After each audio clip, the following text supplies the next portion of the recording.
Hey, welcome to A Foreigner in the Philippines. It's a late night job, and I thought that I love to have a book which I can pick up and read again for small passages which really please me.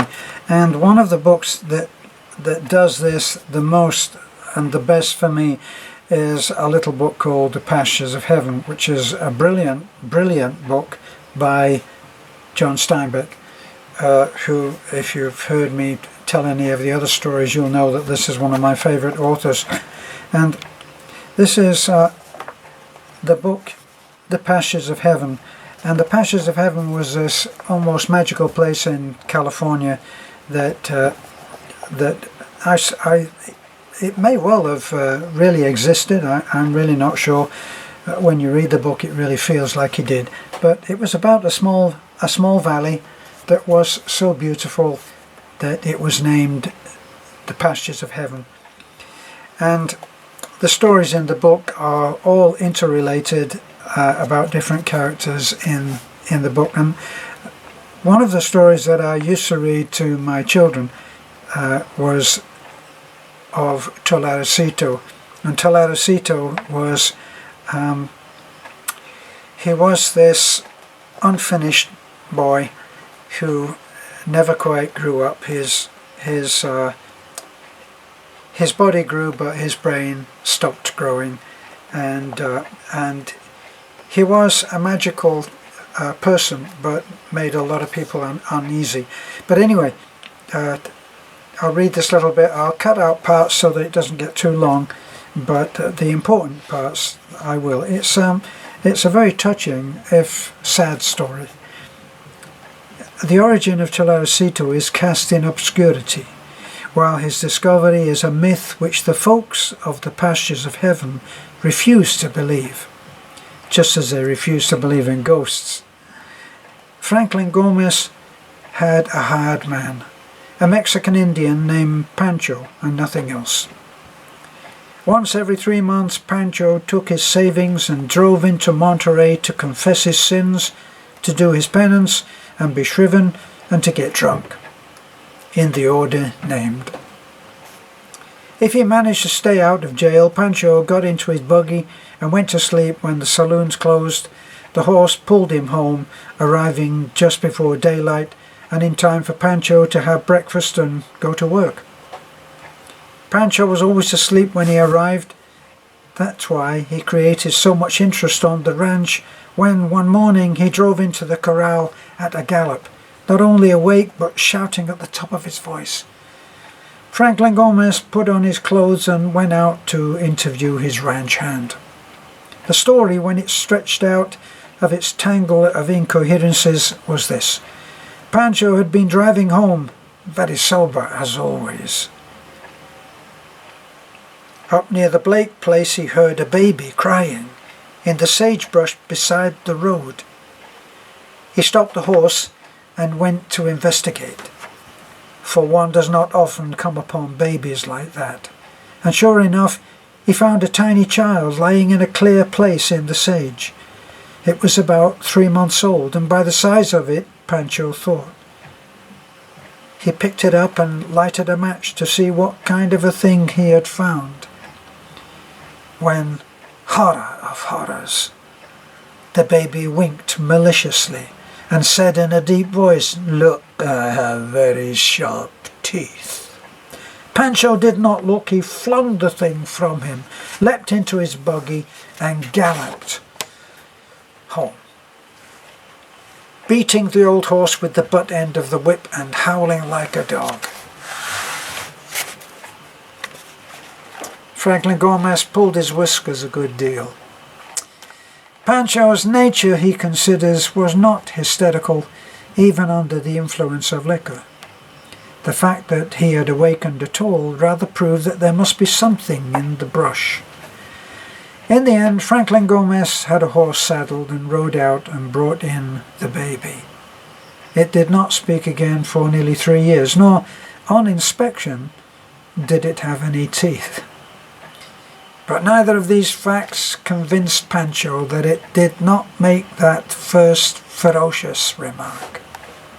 The baby had short, chubby arms and long, loose-jointed legs. Its large head sat without interval of neck between deformed, broad shoulders. The baby's flat face, together with its peculiar body, caused it automatically to be named Tularecito, Little Frog, although Franklin Gomez often called it Coyote. "For," he said, "there is in this boy's face that ancient wisdom one finds in the face of a coyote." "But surely the legs, the arms, the shoulders, senor," Pancho reminded him. And so Tularecito, the name, remained. It was never discovered who abandoned the misshapen little creature. Franklin Gomez accepted him into the patriarch of his ranch, and Pancho took care of him. Pancho, however, could never lose a little fear of the boy. Neither the years nor a rigorous penance eradicated the effect of Tularecito's first utterance. The boy grew rapidly, but after the 5th year his brain did not grow any further. At 6, Tularecito could do the work of a grown man. The long fingers of his hands were more dexterous and stronger than most men's fingers. On the ranch they made use of the fingers of Tularecito. Hard knots could not long defy him. He had planting hands, tender fingers that never injured a young plant, nor bruised the surface of a grafting limb. His merciless fingers could wring the head from a turkey gobbler without effort. Also, Tularecito had an unusual gift. With his thumbnail he could carve remarkably correct animals from sandstone. Franklin Gomez kept many little effigies of coyotes and mountain lions, of chickens and squirrels about the house. A 2-foot image of a hovering hawk hung by wires from the ceiling of the dining room. Pancho, who had never quite considered the boy human, put his gift for carving in a growing category of diabolical traits definitely traceable to his human, less than human, supernatural origin. While the people of the pastures of heaven did not believe in the diabolical origin of Tularecito, nevertheless they were uncomfortable in his presence. His eyes were ancient and dry. There was something troglodytic about his face. The great strength of his body and his strange and obscure gifts set him apart from other children and made men and women uneasy. Only one thing could provoke anger in Tularecito. If any person, man, woman, or child, handled carelessly or broke one of the products of his hand, he became furious. His eyes shone and he attacked the desecrator murderously. On 3 occasions when this had happened, Franklin Gomez tied his hands and feet and left him alone until his ordinary good nature returned. Tularecito did not go to school when he was 6. For 5 years thereafter, the county truant officer and the school superintendent sporadically worked on the case. Franklin Gomez agreed that he should go to school and even went so far as to start him off several times, but Tularecito never got there. He was afraid that the school might prove unpleasant, so he simply disappeared for the day or so. It was not until the boy was 11. It was not until the boy was 11. With the shoulders of a weightlifter and the hands and forearms of a strangler, that the concerted forces of the law gathered and put him in school. As Franklin Gomez had known, Tularecito learned nothing at all, but immediately gave evidence of a new gift. He could draw as well as he could carve in sandstone. When Miss Martin, the teacher, discovered his ability, she gave him a piece of chalk and told him to make a procession of animals around the blackboard. Tularecito worked long after school was dismissed, and the next morning an astounding parade was shown on the walls. All of the animals Tularecito had ever seen were there. All kinds of the birds of the hills flew above them. A rattlesnake crawled behind a cow, a coyote his brush proudly aloft, sniffed at the heels of a pig. There were tomcats and goats, turtles and gophers, every one of them drawn with astonishing detail and veracity. Miss Martin was overcome with the genius of Telaricito. She praised him before the class and gave a short lecture about each of the creatures he had drawn. In her own mind, she considered the glory that would come to her for discovering and fostering his genius. "I can make lots more," Telaricito informed her. Miss Martin patted his broad shoulders. "And so you shall," she said. "You shall draw every day. It is a great gift that God has given you." Then she realized the importance of what she had just said. She leaned over and looked searchingly into his hard eyes while she repeated, "It is a great gift God has given you." Miss Martin glanced up at the clock and announced crisply, "Fourth grade arithmetic at the board." The fourth grade struggled out, seizing erasers, and began to remove the animals to make room for their numbers. They did not make more than 2 sweeps when Telaricito charged. It was a great day. Miss Martin, aided by the whole school, could not hold him down, for the enraged Telaricito had the strength of a man, and a madman at that. The ensuing battle wrecked the schoolroom, ripped over the desks, spilled rivers of ink, hurled bouquets of teachers' flowers about the room. Miss Martin's clothes were torn to streamers, and the big boys on whom the burden of the battle fell were bruised and battered cruelly. Telaricito fought with hands, feet, teeth, and head. He admitted no honourable rules, and in the end, he won. The whole school, with Miss Martin guarding its rear, fled from the building, leaving the enraged Telaricito in possession. When they were gone, he locked the door, wiped the blood out of his eyes, and set to work to repair the animals that had been damaged. That night, Miss Martin called on Franklin Gomez and demanded that the boy be whipped. Gomez shrugged. "You really wish me to whip him, Miss Martin?" The teacher's face was scratched. Her mouth was bitter. "I certainly do," she said. "If you had seen what he did today, you wouldn't blame me. I tell you, he needs a lesson." Gomez shrugged again and called Telaricito from the bunkhouse. He took a heavy quilt down from the wall, a whip. Then, while Telaricito smiled blandly at Miss Martin, Franklin Gomez beat him severely across the back. Miss Martin's hands beat and made involuntary motions of beating. When it was done, Telaricito felt himself over with long, exploding fingers, and still smiling, went back to the bunkhouse. Miss Martin had watched the end of the punishment with horror. "Why, he's an animal," she said. "It was just like whipping a dog." Franklin Gomez permitted a slight trace of his contempt for her to show on his face. "A dog would have cringed," he said. "Now you have seen, Miss Martin. You say he is an animal, but surely he is a good animal. You told him to make pictures, and then you destroyed his pictures.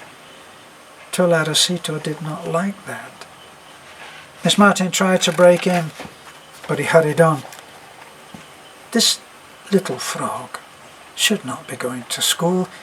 He can work, he can do marvellous things with his hands, but he cannot learn to do the simple little things of the school. He is not crazy. He is one of those whom God has not quite finished." I told the superintendent these things, and he said the law required Telaricito to go to school until he is 18 years old. This is 7 years from now. For 7 years, my little frog will sit in the first grade because the law says he must. It is out of my hands. "He ought to be locked up," Miss Martin broke in. "This creature is dangerous. You should have seen him today." "No, Miss Martin, he should be allowed to go free. He is not dangerous. No one can make a garden as he can. No one can milk so swiftly nor so gently." He is a good boy. He can break a mad horse without riding it. He can train a dog without whipping it. But the law says he must sit in the first grade, repeat C-A-T, cat, for 7 years. If he had been dangerous, he could easily have killed me when I whipped him. Miss Martin felt that these were things she did not understand, and she hated Franklin Gomez because of them. She felt that she had been mean and generous. When she got to school the next morning, she found Tolaricito before her. Every possible space on the wall was covered with animals. "You see," he said, beaming over his shoulders at her. "Lots more. And I have a book with others, but there is no room for them on the wall." Miss Martin did not erase the animals. Classwork was done on paper, but at the end of the term she resigned her position, giving ill health as her reason. Now that's where Miss Morgan comes in now, and she takes over the class, and she finds out she's heard about Tolaricito, so instead of destroying his work, she gives him lots of paper and pencils taken from her own money. And after that, he did not bother with spelling. He sat in the back and he drew all manner of magical drawings and was happy. So he continued his careful drawing, only pausing now and then to blink at the teacher and try to understand why she would say these things about people and places that the children had never seen or heard of. As time went by, the teacher, who thought that this was a magical thing, encouraged the boy. And then one day, Tolaricito heard something that she said. She felt that she had been humouring the older children too much. She liked fairy tales and liked to think of whole populations who believed in fairy tales and consequently saw them. Within the safe circle of her tried and erudite acquaintance, she often said, part of America's cultural starvation, was due to its boorish and superstitious denial of the existence of fairies. For a time she devoted the afternoon half-hour to fairy tales. Now a change came over Tolaricito. Gradually, as Miss Morgan read about elves and brownies, fairies, pixies and changelings, his interest centred, and his busy pencil lay idly at his hands. Then she read about gnomes and their lives and habits, and he dropped his pencil altogether and leaned towards the teacher to intercept her words. After school, Miss Morgan walked the half-mile to where she lived, and on the way she became aware of rustling in the undergrowth. Let me see, where is this? On the afternoon when she had read about the gnomes as she walked home, the grasses beside the road threshed about for a moment, and the ugly head of Tolaricito appeared. "Oh, you frightened me," Miss Morgan said. "You shouldn't pop up like that." Tolaricito stood up and smiled bashfully while he whipped his hat against his thigh. Suddenly, Miss Morgan felt fear rising in her. The road was deserted. She had read stories of half-wits. With difficulty she mastered her trembling voice and said, What is it you want?" Tolaricito smiled more broadly and whipped harder with his hat. "Were you just lying there, or do you want something?" The boy struggled to speak and then relapsed into his protective smile. "Well, if you don't want anything, I'll go on," and she prepared to take flight. Tolaricito struggled in. "About those people." "What people?" she demanded shrilly. "What about people?" "About those people in the book." Miss Morgan laughed with relief until she felt that her Hair was coming loose at the back of her head. You mean gnomes? Teledosito nodded. What do you want to know about them? I never saw any, said Teledosito. His voice neither rose nor fell, but continued on in one long note. Why, few people do see them, I think. But I knew about them. Miss Morgan's eyes squinted with interest. You did? Who told you about them? Nobody. You never saw them? And no one told you? How could you know about them then? I just knew. I heard them, maybe. I knew them in the book, all right. Miss Morgan thought, why should I deny gnomes to this queer, unfinished child? Wouldn't his life be richer and happier if he did believe in them? And what harm could it possibly do? Have you ever looked for them? She said. No, I never looked. I just knew. But I will look now. Miss Morgan found herself charmed with the situation. Here was paper on which to write. Here was a cliff on which to carve as she had done earlier. She could carve a lovely story that would be far more real than a book story ever could. Where will you look? She asked. I'll dig in holes, said Teledosito soberly. But the gnomes only come out at night, Teledosito. You must watch for them in the night, and you must come and tell me if you find any. Will you do that? I'll come, he agreed. She left him staring after her. All the way home, she pictured him searching in the night. The picture pleased her. He might even find the gnomes, might live with them and talk to them. With a few suggestive words, she had been able to make his life unreal and very wonderful, and separated from the stupid lives about him. She deeply envied him his searching. In the evening, Teledosito put on his coat and took up a shovel.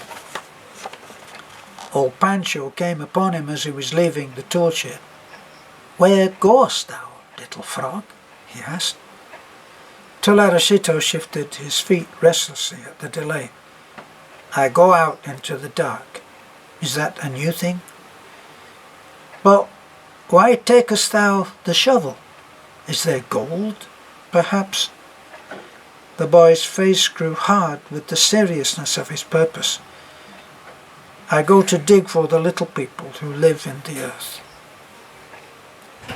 Now, Pancho was filled with horrified excitement.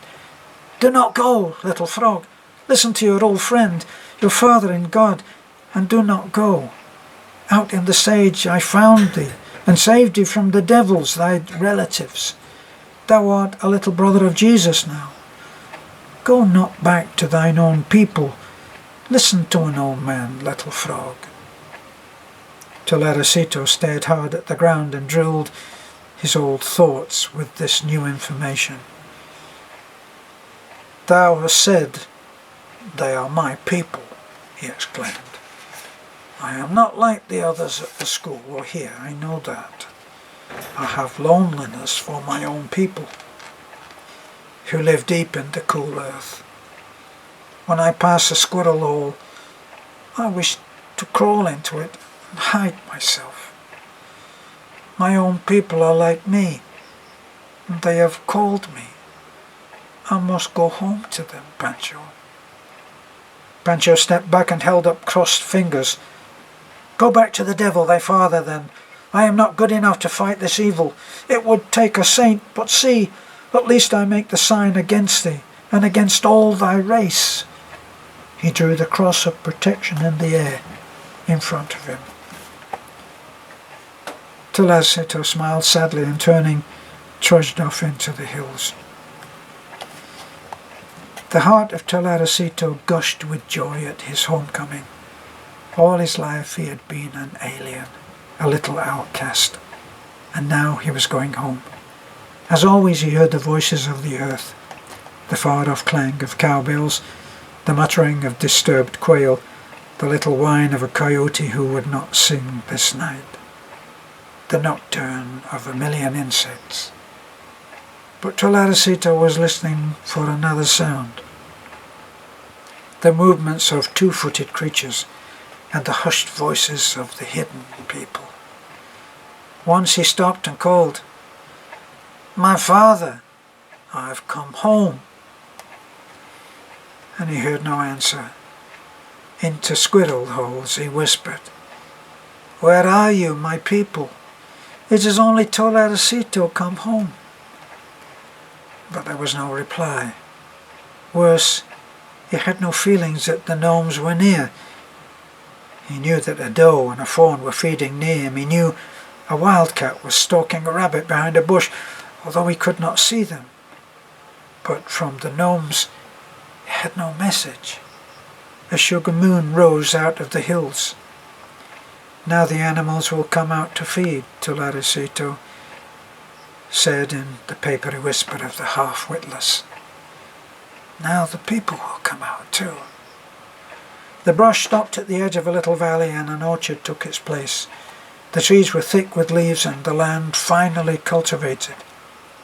It was Bert Munro's orchard. Often when the land was deserted and ghost-ridden, Tolaricito had come here in the night to lie on the ground under the trees and pick the stars with gentle fingers. The moment he walked into the orchard, he knew he was nearing home. He could not hear them, but he knew the gnomes were near. Over and over he called to them, but they did not come. "Perhaps they do not like the moonlight," he said. At the very foot of a large peach tree he dug his hole, 3 feet across and very deep. All night he worked on it, stopping to listen a while and then digging deeper and deeper, and although he heard nothing, he was positive he was nearing them. Only when the daylight came did he give up and retire into the bushes to sleep. In mid-morning, Bert Munro walked out to look at the coyote trap and found the hole at the foot of the tree. "What the devil?"